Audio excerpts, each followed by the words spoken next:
I mean, what, it was like 6:45 or something, like the game was over. Like that's not usual for a CBS. Yeah, the game was over, and I was sitting around like, well, what do I do now? Like the 7 o'clock game's not on. Like, what's going on here? Oh, amazing. Sorry, Carter. Welcome to My Gotta Podcast. I'm Jim Wood. In our 100th episode, John Powell and I review Georgia's 16-6 win over Kentucky on the road in Lexington. As always, remember to check out store.mygottapodcast.com to see our latest merch. And you can find us on social media at My Gotta Podcast. Finally, we'd love for you to check out our presenting sponsor, Axia Time, at axiatime.com. That's AXIATIME.com. Now, let's join the conversation in progress. Once again, John, we come back saying just as we predicted.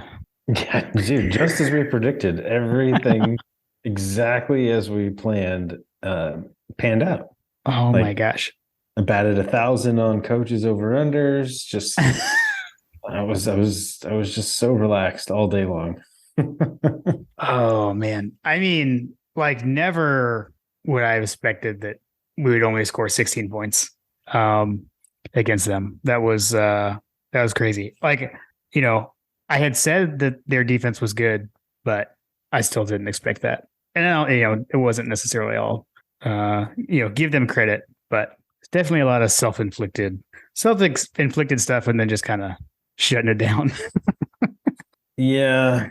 There's definitely the swirling winds were also a factor, as I understand too.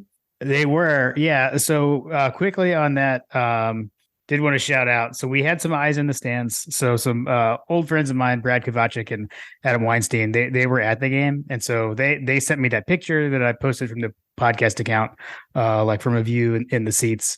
And I was asking them, I was like, reports of swirling winds and crazy temps, and they're like, it's crazy.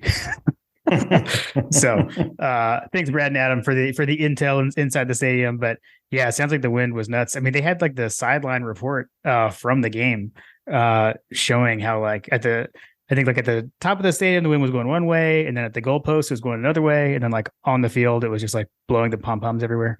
So Yeah. it was definitely a factor. Yep, I saw that. It was absolutely crazy. Yeah, but the game aside, just the whole like back to back 8-0, SEC seasons, that the 8 conference games like mandatory only started when the SEC went to divisions, right? When it expanded to 12 teams, and so this is only the third time that's ever happened. So the 95, 96 Florida teams did that under Spurrier, and then 2008, 2009 Bama did that with Saban. So pretty rare company that we So joined. not even Urban Meyer has done that. Correct. Wow. Yep. So it's pretty crazy. So the single game, I think a lot of people were frustrated with how the game went, but on the macro level of being able to go undefeated in the SEC 2 years in a row is impressive. And I think like what you said last week, actually, right? It's like it is hard to win on the road in the SEC. It's like we've kind of forgotten that a bit, I guess. Is kind of like what? Sorry, you're breaking up. Oh, just that it's hard to win on the road in the SEC. Yeah, Like yeah, I mean, yep. just ask Tennessee, right? I mean, just ask Tennessee. Just ask any of the top, top 5. I think every single one of them had struggle games on the road. That is true. Yeah. I mean, it definitely was like you were kind of looking around like, oh, like early in the day with the TCU Baylor game was crazy. I guess while we're on that, I do think like that was the way they ran their whole field goal unit out there with like time running out and no timeouts. It made that field goal. I thought that was really like the story of the weekend to me as far as across college football. They needed that to keep their undefeated season alive and their playoff hopes alive. So kudos to TCU. That was pretty cool. Apparently they practice that like hurry up field goal every Tuesday, I've heard. So I don't know. It's a good example of practicing those things, and then when their repetition, an opportunity met and they succeeded. So that was pretty cool. But that happened. Ohio State struggled. They kind of pulled away late I think with like a scoop and score. Michigan struggled, almost losing to Illinois. So, and then number 5 struggled mightily. Yes. Yes.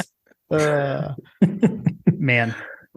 But yeah, There back to was, art. Okay, there's, I good. mean, there's just struggling all over the place. I mean, it's just, it's hard to win a college football game on the road in different, in different circumstances than you're used to. So I think that it's totally fair. Not to mention in this day and age where you got like everybody that's in the top, the top spots in the college football playoff rankings are looking over their shoulders. They're looking ahead, like, oh my gosh, like the pressure. There's a lot of pressure for a lot of these kids, and fortunately, like even as frustrating as it was to watch, like I was getting text messages from some friends, like when I think it was like 6-0 or something like that. Like when we had kicked those first few field goals, and it was like, how are you feeling? I was like, I mean, I could be feeling better, but I don't feel like we're gonna lose. It's just it is what it is. Yeah, it was one of those like the win probability, right? Like if you look at that on ESPN, I mean, it was very high the whole game. I think the lowest it got was like 83 or 4 or something like that. So yeah, I mean, we always felt in control. Never felt like we were losing control by any means. But it was I don't know, it was like the old school. I know a lot of people say that like this is the kind of game that Kirby dreams about, kind of deal, Yeah, I mean, there's definitely a lot going on with this game. I mean, a 16-6 win is like, geez Louise. Well, it's like a baseball score. Right? Yeah, and it was going so fast. Like you could feel CBS trying to make up for the commercials a couple of times. It was like getting close to halftime, got to go to commercial, after every stoppage. And I mean, it was over quick. I don't even remember what the elapsed time was, but I do it. Like I remember texting you. It was like, I mean, what it was like 6:45 or something. Like the game was over. Like that's not usual for CBS. Yeah, the game was over, and I was sitting around like, well, what do I do now? Like the 7 o'clock game's not on. Like, what's going on here? Oh, amazing. Sorry, Carter. But yeah, no, totally. I guess like just for some like specific things from the game, I guess like the game started off really weird, right? With like the opening kickoff, and there was a review for something. Yeah, the whole fair catch thing. Yeah, it took forever. That was annoying. I don't know. I feel like we've got to fix the whole replay system there or something. I don't know. But well, we could also just fix our entire return game situation. Well, yes, fair. But yeah, so that was just a weird start to the game. And then, like what we did say, right, was kind of like, what are we going to be trying to do on defense, et cetera, is, like stop the run. You got to shut down Chris Rodriguez. I did see, so I know in this game, he only had 51 yards on 17 carries. I saw, I think it was Brent Rollins had called it out on Twitter that, over the last 2 seasons, like his Chris Rodriguez's 2 single game lowest rushing yards were the 2 Georgia games. Because I think last year he didn't even have, I forget the stat. It was something crazy. It was like 7 yards or something super ridiculous last year. So just being able to shut him down, and like thinking back, like it felt like he had more than 51 yards. I mean, he's good. He had a couple of really good runs. But I guess they just weren't, the volume wasn't there. And they threw it a lot, actually. Yeah, I was surprised. It felt like he had more yards than what he actually had. When I saw that he had 50, he averaged 3 yards a carry and had 51 yards. I was like, man, did not feel like that during the game. And of course, we got Will Levis's like best shot of the year. Yeah. I mean, so something that I had, like, I forgot, I think I had it jotted down somewhere that I did forget to say in the preview, like, because Kirby had said something along the lines of that Will Levis has a bazooka arm. He used the word bazooka. He does have an arm, and I feel like too, like, I mean, that one in the second half, I mean, he just threw that thing up, and like, his receiver made a play and got to the ball. So their guys were making the plays on those downfield balls. Helped them out a lot. Yep. The first one was super frustrating though, because we had the crazy long review, and then it was like third and I think more than 10, right? And then they had the long pass on the sideline on their first drive. they didn't get anything out of it, but that was kind of frustrating to start the game. Yeah. I listen, man, this game was just one of those ones that was just everything just mixed together for us to just have this, this just terrible game. I mean, it was bad.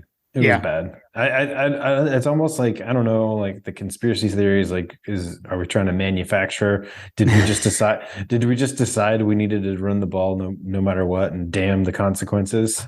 Right. And then when we were running the ball successfully, we decided to start throwing it out of nowhere, and it was like, wait, what? Why are we doing this? It felt like James Coley or Cheney got involved, or Bobo. Like, come on, man! Like, Kenny McIntosh was just like carving people up left and right, and like we'd have 3 great runs by him, and then all of a sudden we'd get down and have like 2 straight passes incomplete, and all of a sudden we're in a 3rd and long and get nowhere, and then all of a sudden we're kicking field goals. Like that was super frustrating. I think someone on the Dog Central text thread was like, we just needed to have Monken just throw the playbook away. Right. Yeah. We don't need to reuse whatever that was. Whatever the game plan was, throw it away. But I mean, yeah, we were absolutely just dealing out there from a rushing game perspective. Yeah, man. I mean, career day for Kenny McIntosh. Didn't see that coming. Yeah, no, he was outstanding. And like, again, like this is the kind of thing that I think I said this after another game, and I can't believe like I'm going to say it again. It was like, I kept feeling like, why are we under center at times in the game? Because like when we're in the shotgun, we were able to run the ball because they think we might pass. And it's like, when we're under center, the whole stadium knows we're going to run, and we do. And shocking, like we get stuffed. So that's kind of frustrating. Like, I mean, is it time to throw away the jumbo package? Like, it has not been effective of late.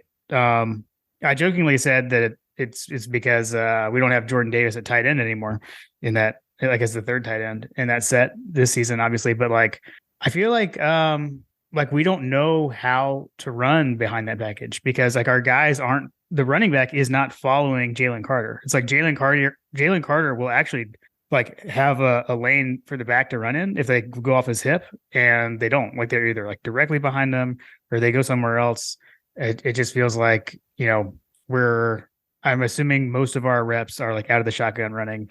And when we do this jumbo thing, like, I don't know how much they work on in practice. I mean, I'm sure they run the plays, et cetera, but these guys aren't used to running off a fullback anymore. So I don't know. I don't know what to do with it anymore. It's like, as fun as that formation is, like for me, like I like the fullback and all that kind of stuff, but like, I don't know, man, it just hasn't been effective this season. Yeah, listen, I've been talking about I said earlier this season that the short yardage game was concerning for me. Do you remember that? Yeah, I do. And you said that like pretty early, very early. It was a while ago. Yeah. Yes. I think if you go back and listen to some of those first few from this season, I had expressed that there was a concern. Like, we were lighting people up, but yet on these short yardage situations, we were unable to get anything going. Yeah.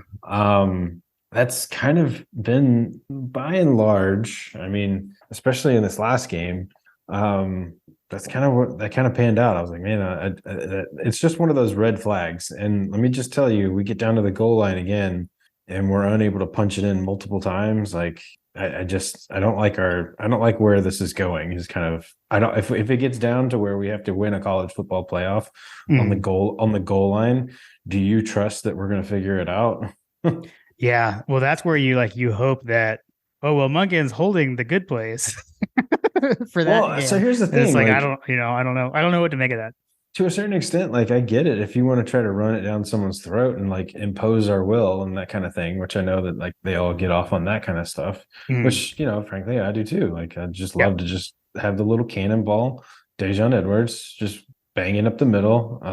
Maybe it would be nice if he would follow his block. That could be an option. I mean, call me crazy, but that could be an option. Could be. Instead of not doing that. But yeah, we did it before, where we had a little play action pass, a little rollout, and we found Darnell Washington wide open. If it doesn't work the first time, try something different the next time. Like, okay, you want to run it down their throats on first down, second down, or first down, try something different on second down, and then try it again on third down. If that doesn't work, like try something different. Like we just plowed forward like multiple. How many times did we try to run it in on the 1 yard line? Yeah, I mean the one where we got stopped on fourth down. I mean, wasn't it like 3 plays in a row? I think. Yeah, I could be yeah. wrong. Which I haven't sat which down and rewatched the whole game, but I remember thinking to myself when that play happened that I was like, man, Kirby's going to come back and regret that one. Like that's another thing. So yeah, in the microcosm of this game, like losing that battle or Mhm. losing those 3 points or losing the touchdown versus the field goal there or turning the ball over there, you know, I hate it for what that might mean for the future. So if we are in a situation where we're in a knockdown drag out in the college football playoff or in the SEC championship or Mhm. national championship, like you get down into those situations, like does Kirby think back and remember like, man, I missed out on those points. We went for it on fourth down. Like maybe we should take the field goal here instead of like doing something that we probably should do, which is go for it. Yeah, I just those little nuances of the story of the season can potentially have little ripple effects as it plays out as we get into where situation where the games mean more and the competition is stiffer. Yeah, that's interesting because when Kirby was in the post game interview, that question came up of like going for it, and he said something along the lines of like he made that decision like back when he was hired or something like that. That's how he was going to coach. But I definitely remember. I think it was 2018. There was a famous Kirby rage stroke on the headset when I think They like wanted to go for it. Chaney Yeah. wanted to go for it, and Kirby like flipped out on the headset and said like, "No, you had your chance. We're kicking a field goal." So I don't know. Mhm. I feel like it hasn't always been there. But I don't know. Maybe there was something situationally there that was different, but whatever. I thought that was funny. But yeah, I mean, at hindsight, I was like, well, we should have taken the points because we would have been up 19-0. But I mean, in the moment, I would, I think you're right. Like, I mean, you've got to be able to get a yard there. That was weird. But then you also always say, well, and even if we don't get it, then they've got to go 99 yards. And then they went 99 yards. And then they went 99 yards. Yeah, we couldn't stop them. That was another thing that was kind of frustrating. Like the defense didn't exactly play as well as they probably should have. Like we made Levis look like like he was supposed to look. Yeah, it was another, I mean, it was another bend but don't break game. I mean, outside of that one drive, there was that. I mean, when there were turnover on downs, so we did talk about that, Stoops was probably going to do that and go for some of those. But yeah, I mean, I guess it was a lot of empty yards for the most part because it was just that so they had the one touchdown drive. They missed the 2-point conversion and they had a missed field goal. So nothing ever really really dangerous, but yeah. And I do know you got to call out because I think a lot of folks were getting frustrated, yours truly included, with Ringo on that first third down that I was mentioning, where they kind of out of the end zone. But he had a nice interception as well. I tell you what, that kid has been notorious for such things this season. I feel like we lambast him all day long, and then all of a sudden he just comes up with a moment of brilliance, and it's like, oh, I was just making fun of you. Yeah, seriously, no, that's very true. I also thought it was if you're gonna make interceptions, fine. right, right. I also thought it was weird that CBS picked I think they picked the Kentucky missed field goal as a play of the game. It's like, I mean, maybe you pick the play where we intercept the quarterback in the end zone and run it back to the 50, but whatever. I don't know. I thought that was kind of weird. Didn't it get called back? It didn't. That was the weird thing is they called a block in the back, but then it was not or something because we still had the ball at the 50. That part confused. I don't have I need to go back and rewatch that. Yeah, I didn't. I don't remember. I just remember the flag. Maybe I missed that part on the initial watch. I haven't gone back and rewatched everything because, frankly, who wants to go back and watch a 16-6 win against Kentucky? Yeah, I don't think I'm going to go back and watch it. Let's see. I'll take your word for it. I got something that I picked out from the preview that I thought was funny. So if you recall, Jason Huggins gave us a game of Would You Rather, and so there's 3 of them that I wanted to revisit. So the first one, he had said, would you rather blow Kentucky out or win a close game so Kirby has reason to coach him up? So I thought that was funny because we definitely ended up with the latter. How about this one? He said, would you rather run for 250 or pass for 300? I think we both said run for 250 and we ran for 247. So we dang near did it. Like, funny. I'm gonna kind of channel one of your things, John. What if I told you before the game that we were gonna run for 247 yards? How do you think the game was gonna go? I would think that I would have thought that we would have had more than 16 points. Exactly. And then the last one was would you rather expose Levis as a fraud or humble Chris Rodriguez? So I think we definitely we landed on the humble Chris Rodriguez. Unfortunately, we did not expose Will Levis. He had a pretty good game. He had a pretty good game. Yeah. It was a weird game because I didn't think that we were going to be able to run the ball as well as we did. I know, but sure enough, we did. Like that was just one of those things. Like on paper, is that the way? Has Kentucky unveiled like how you could potentially beat this Georgia team is to take away Stetson Bennett? Because all they did was drop everybody back and like dared Georgia to run on them. That is true. I mean, Stetson only threw the ball 19 times, which some of that's probably due to the elements and whatnot. But yeah, part of me still has an inkling that he's probably still a little banged up, and maybe that cold. When you have like a nagging injury and it's like super duper cold outside, like it kind of aggravates it a little bit. Yep. I don't know. It did feel like that they were taking away all the passing plays and basically getting instead of getting Stetson Bennett uncomfortable, you get Todd Monken uncomfortable where he can't call his favorite pass plays. True. Yeah, I don't know. I think it's probably a combination of multiple things, but I do think that there is something to that or what they did defensively, but then also just the wind. And then like the one Stetson threw up that again, him and McConkey had another. I mean, that first pick, they were not on the same page clearly. There was another play where him and Darnell weren't on the same page, which I feel like has happened quite a bit. And we're on early, right? Where Darnell kind of slowed down. It seemed like, yeah. It was frustrating. Maybe he can invite him over for Thanksgiving and they can figure it out. Nice. I like it. I had a couple of special teams things, and then we can probably get close to wrapping it up. There was a great job by Stetson on the hold of a bad snap for that one field goal. That was good. And then you saw the inverse of that when Kentucky's holder, Chance Poor, was unable to handle their bad snap. Laces were in. You were dropping Ace Ventura gifts on the interwebs. And laces out, Dan.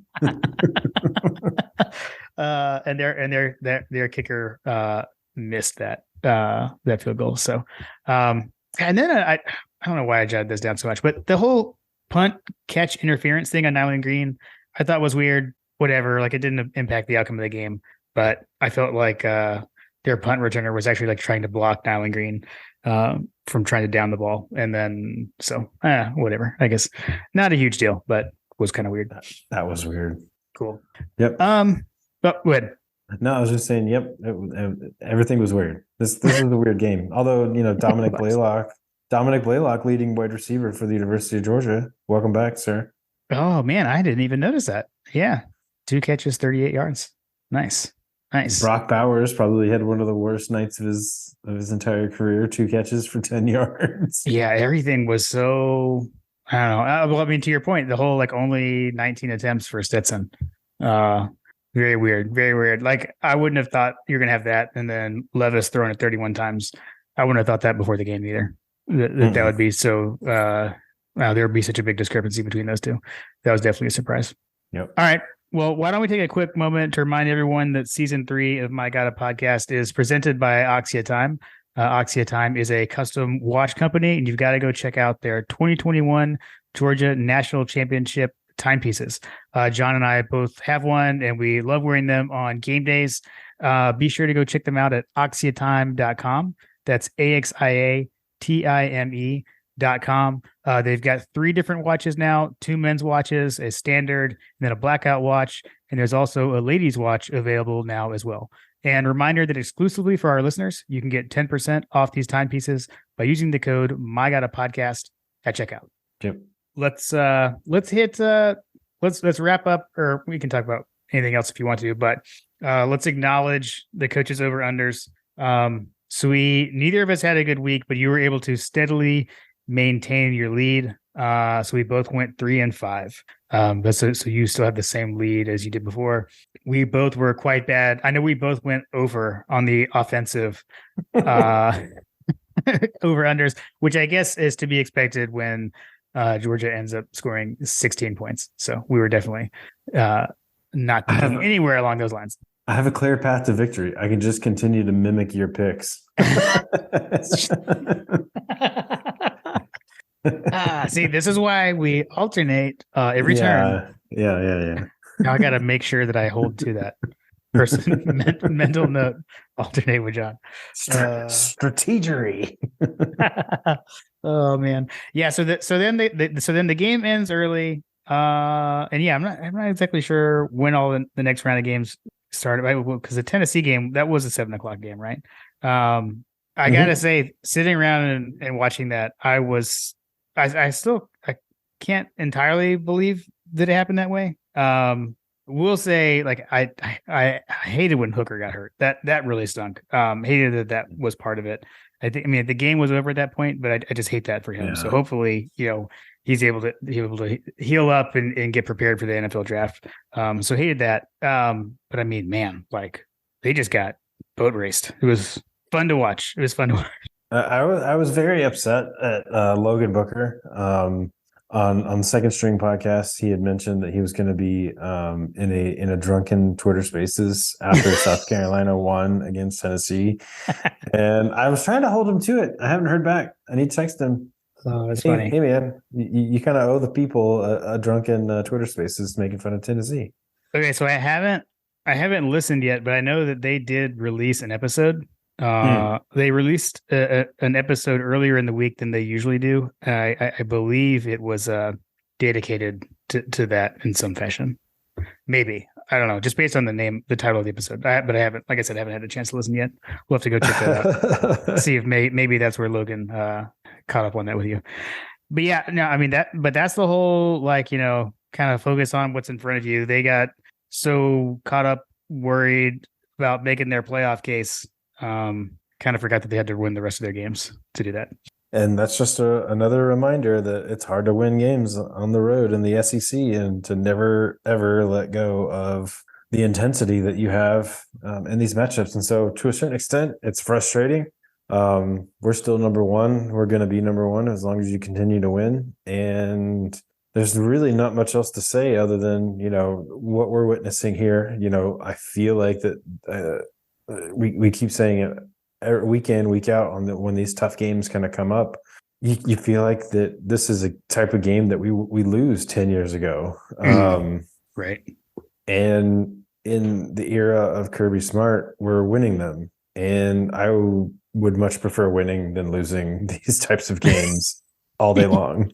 Yes. So when people talk about Mark Richt never won the big one, he always choked on the big stage. Like, I mean, that's frankly, this type of game is kind of what they're talking about, because he would have like these inexplicable losses when we were favored by so much and favored to win, and we would figure out ways to lose. And Kirby Smart is figuring out ways to win. Yeah.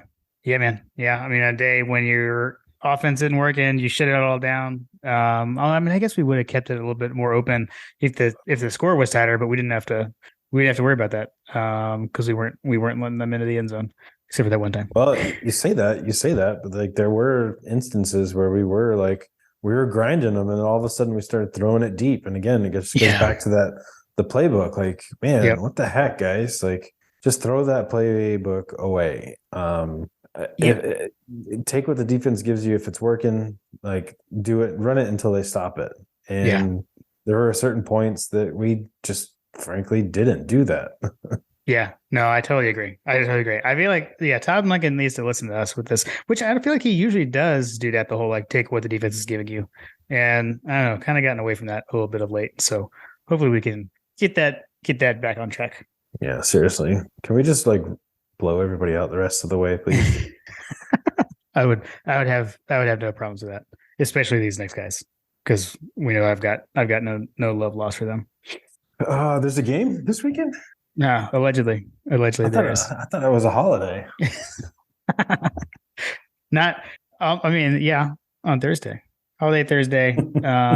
But no Christmas trees up here just yet. I know I'm the bah humbug, as opposed to the Powell House.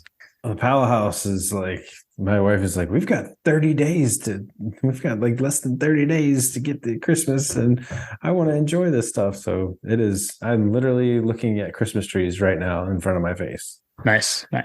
We're at no Christmas until after Thanksgiving house, but it doesn't so much bother me with the other folks have it.